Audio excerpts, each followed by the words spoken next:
Isaías capítulo 53, a partir do versículo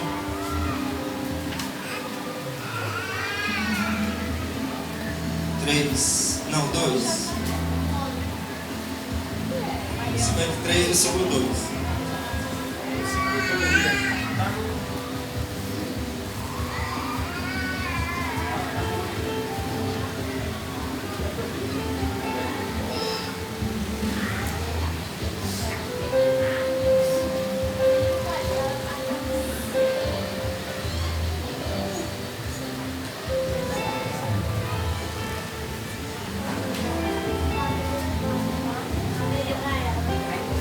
Deus.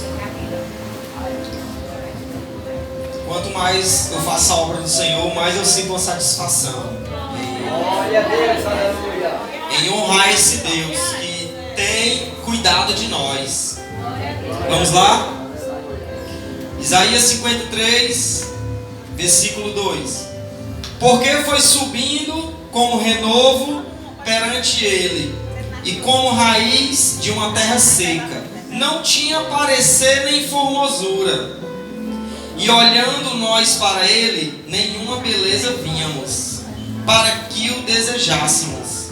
Era desprezado e o mais indigno entre os homens, homem de dores, experimentado nos trabalhos, e como um de quem os homens escondiam o rosto. Era desprezado e não fizemos dele caso algum.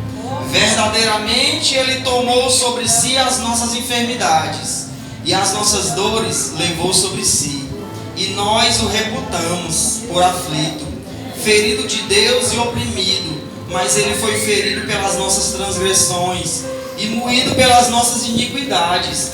O castigo que nos traz a paz estava sobre ele, e pelas suas pisaduras fomos sarados. Todos nós andávamos desgarrados como ovelhas, cada um se desviava pelo seu caminho, mas o Senhor fez cair sobre ele a iniquidade de nós todos. Ele foi oprimido, mas não abriu a boca, como um cordeiro. Foi levado ao seu matadouro, e como a ovelha muda perante os seus tosquiadores, ele não abriu a boca. Pode sentar, somente até aqui. Aleluia. Glória a Deus. Nesses últimos meses, nas quartas-feiras, nós estamos recebendo vários profetas de Deus aqui. Profetas que têm profetizado coisas na vida do povo de Deus aqui, que aquele que tiver fé vai receber. Eu queria te dizer uma coisa, que aquele que é profeta de verdade, Deus honra.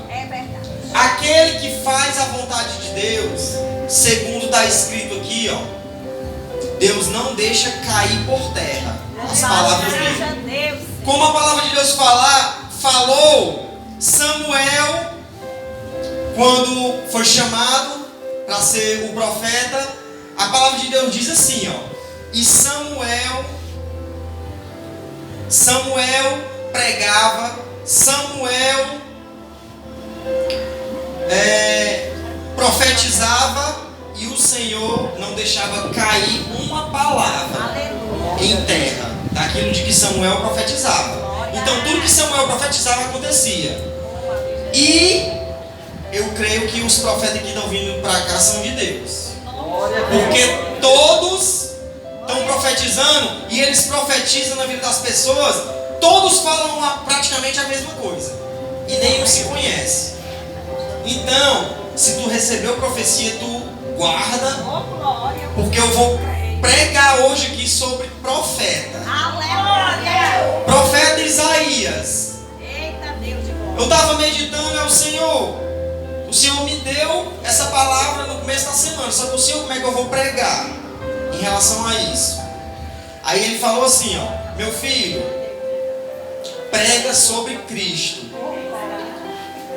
Tu sabia que a vida de Jesus, toda ela foi debaixo de profecia? Quem é que sabe disso aqui? Toda a vida de Jesus, do nascimento à morte, teve profecias.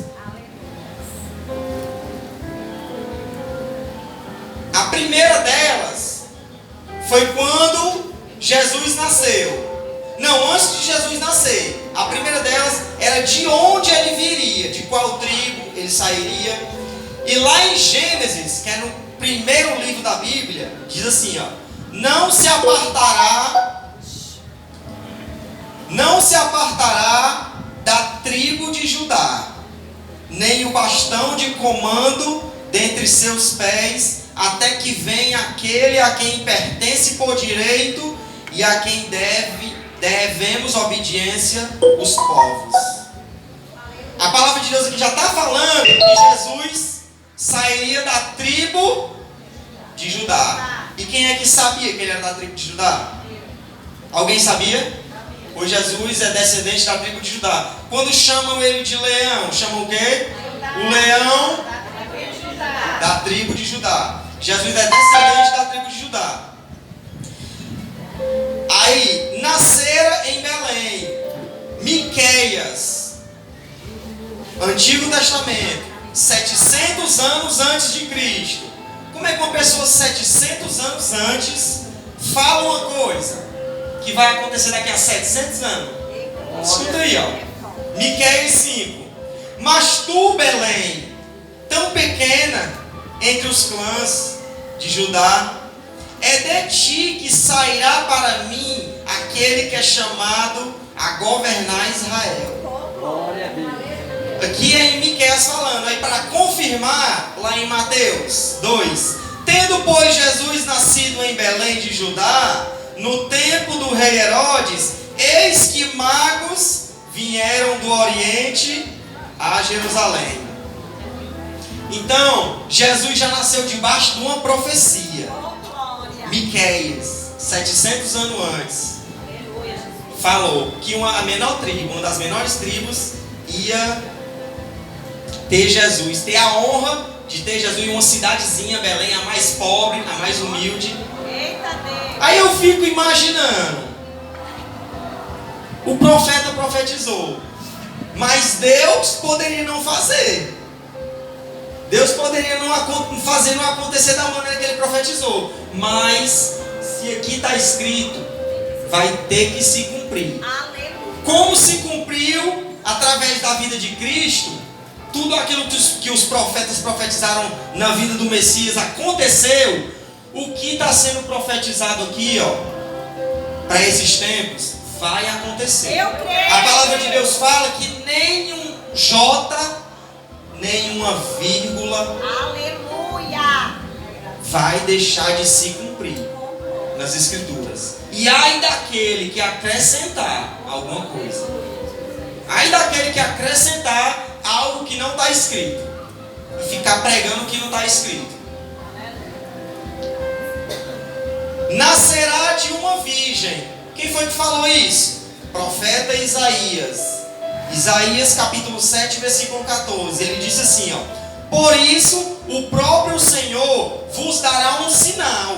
Uma virgem conceberá e dará à luz um filho e o chamará Deus conosco.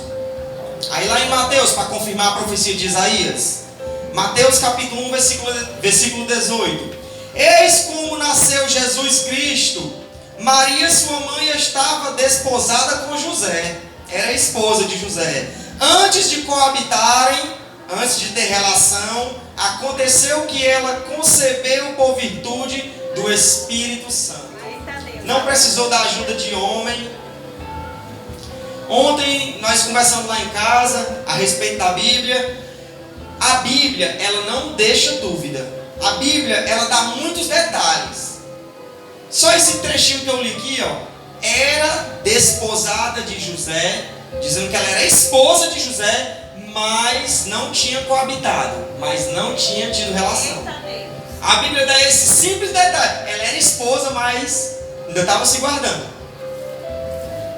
Por que ela estava se guardando? Ela sabia, será? Que ela estava se guardando para quê? Para o Espírito Santo. Porque estava escrito.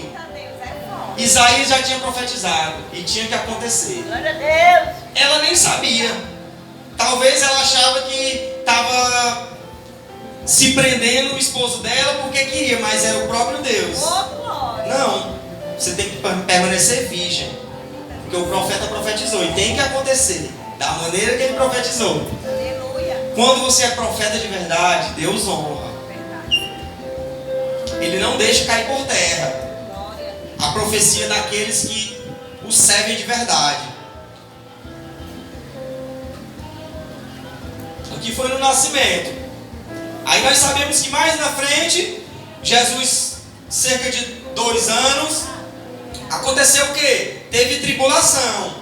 Por quê? Porque o rei ficou com inveja e soube que estava vindo um rei. Então ele mandou matar o quê? Todas as crianças de 2 anos para baixo, para não ter perigo desse rei reinar e tomar o trono dele.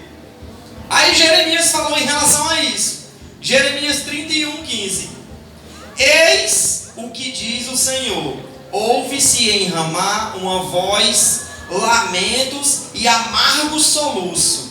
É Raquel que chora os filhos, recusando ser consolada, porque já não existem. Porque o matou foi tudo.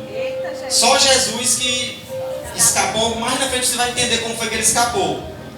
Aí Mateus, para confirmar isso aqui, Mateus 2,16. Vendo então Herodes que tinha sido enganado pelos magos, ficou muito irado e mandou massacrar em Belém e nos seus arredores todos os meninos de 2 anos para baixo. Só menino, homem. Matou todas as crianças. Só que, o que foi que aconteceu? O Espírito Santo de Deus se revelou para José. José, pega o teu filho e a tua esposa e vai para o Egito, porque o rei vai mandar matar as crianças e lá tu estarás seguro. Só que aconteceu isso no Novo Testamento. E como é que o caba lá do Velho Testamento vai saber sobre isso? Oséias 11, versículo 1. Israel era ainda criança, e já eu o amava, e do Egito chamei meu filho. Glória a Deus. O Senhor do Egito vem, meu filho, para tu ficar protegido aqui. Aí Mateus 2,14. José levantou-se durante a noite, tomou o menino e sua mãe e partiu para o Egito. Deus, o Senhor, Ele é detalhista. O nosso Deus, Ele é detalhista, igreja. Não vá pensando que Deus vai deixar escapar essas coisinhas que a gente faz, que a gente acha que não dá. Senhor, eu faço isso aqui, mas isso aqui não. Vai pensando que não atrapalha a tua comunhão com Deus. Vai pensando que não atrapalha dele se revelar contigo. Vai pensando: Senhor, isso aqui não é pecado não. Eu faço, não é pecado não. Deus, Ele quer renúncia. Ele precisa da nossa renúncia. Se eu estou querendo algo a mais de Deus, se eu estou querendo que Ele se revele, que Ele me use, eu tenho que renunciar à minha vida. Como o apóstolo Paulo falou: não vivo mais eu, mas Cristo vive em mim. O que é que significa isso? Significa que era Cristo que conduzia a vida dele. As vontades dele, não prevalecia mais. Ele não tinha mais vontades. A vontade era Cristo. O desejo dele era honrar Cristo. E o Senhor se revelava tremendamente para ele, porque ele está atrás dos verdadeiros adoradores. Aí lá em Isaías 53, que é o que eu li aqui, será desprezado pelos judeus. Isaías falou, era desprezado, era a escória da humanidade, homem das dores, experimentado no sofrimento, como aqueles diante dos quais se cobre o rosto. Era amaldiçoado e não fazíamos caso algum dele. Isaías, que é nessa faixa aí também, de 700, 800 anos antes de Cristo, fala todas essas coisas que ia acontecer com Cristo, que nós ia desprezar. O povo para quem ele veio o desprezava. que era que o povo fazia? Os fariseus humilhava, escarnecia, dizia que ele expulsava demônio pelo diabo. Esse aí lá é nada na hora da cruz. Se tu tem poder, desce daí, salvamento da tua vida. Quem era que honrava ele? Ninguém. Ninguém. Até os próprios discípulos o negaram e o traíram. Então Isaías já falou, já profetizou que ia acontecer isso. Porque a gente acha que só tem profecia boa. A gente acha que isso aí é coisa boa. As profecias não, meu filho. Se Deus mandar você profetizar, profetiza. Que a gente só quer profetizar coisa boa. Deus vai te dar um carro, vai ser rico. Mas se Deus mandar exortar o cabra, não vou falar não. A gente é difícil a gente ver uma exortação em profecia. Mas tem. Que eu vi ele falando com o Marcelo, profeta. Eu achava que ia ser o que ele ia mais, mas foi o que acaba sendo o chicote. Igreja, para você ver como Deus é tão tremendo, o Marcelo conhecia ele. Só que o homem não conheceu ele não foi, cara? Ele não conheceu ele. Aí eu, conheceu não, o Marcelo ele não me conheceu. O Wilson ele não me conheceu, por isso que ele falou, por isso que Deus falou. Porque se ele conhecesse, ele ia exaltar o ego. Entendeu? Ia falar pro ego, só que não conheceu na hora e falou o que Deus mandou. A gente tem que falar, igreja, o que Deus manda. Não pode estar querendo exaltar o ego de ninguém, não. Se Deus está mandando falar, é porque a pessoa está precisando escutar. Muitas vezes eu já escutei coisas que eu não queria escutar, mas serviu para mim abrir meus olhos. Glória a Deus. Aí para confirmar, ó, em João, capítulo 1, veio para o que era seu, mas os seus não o receberam. Aí confirma a profecia de Isaías. Aí outra profecia, essa aqui é Zacarias, não é o dos trabalhadores não, é Zacarias da Bíblia, capítulo 9, versículo 9. Zacarias falou assim, ó: exulta de alegria, filha de Sião, e solta gritos de júbilo, filha de Jerusalém. Eis que vem a ti o teu rei, justo, vitorioso. Ele é simples e vem montado num jumento. Ele profetizou isso aí. Tu acha que Jesus queria entrar montado num jumento? Só que Jesus ele zelava pela palavra. Quando Jesus falava assim, ó, porque está escrito, eu tenho que fazer isso porque está escrito. Aí eu ficava pensando, está escrito no céu. Não imaginava que era do Velho Testamento. Eu não passava pela minha cabeça não. Eu achava que Deus tinha mandado, está escrito e eu tinha que fazer. Mas era porque os profetas tinham que ser honrados. Jesus não era detalhes. Mas nós vamos ver um jumento. Jesus, ei, Pedro, vai ali, naquela cidade ali, tu chegando lá vai ter um jumentinho. Nunca foi montado esse jumento. Quem é que conhece jumento aqui? Como é que se doma um jumento? Alguém conhece? Ei, jumento dá trabalho de domar, viu? Quem, ó, para você domar um jumento que nunca foi montado, cara, você tem que ir pegando intimidade com ele, uma semana fazendo carinho com o bichinho, se amansar. Se você for querer se montar logo nele, ele te joga longe. Quem é de interior sabe, ele joga longe. Nós moramos em fazenda, só que na realidade é tudo pequeno, né, cara? Nós não, eu nem conheço, só você, não foi? Não era nem nascido. A minha família morava numa fazenda e acho que a mãe conhece mais ou menos sobre, né? Aí, na outra semana você tem que botar a cela, mas não pode botar e deixar não, porque senão ele estranha, tem que botar e tirar para ele te conhecendo. Porque o jumento, ele tem uma coisa, ele se acha o tal. Ele acha que ele é o dono da situação, ele acha que o ser humano não manda nele não. Aí você tem que fazer conquistar a confiança dele. Então, depois da cela, você colocando, ele vai se acostumar. Quando você for se montar, você sobe e desce. Não fique muito tempo não. Durante semanas, isso aí. Quando você fizer tudo isso,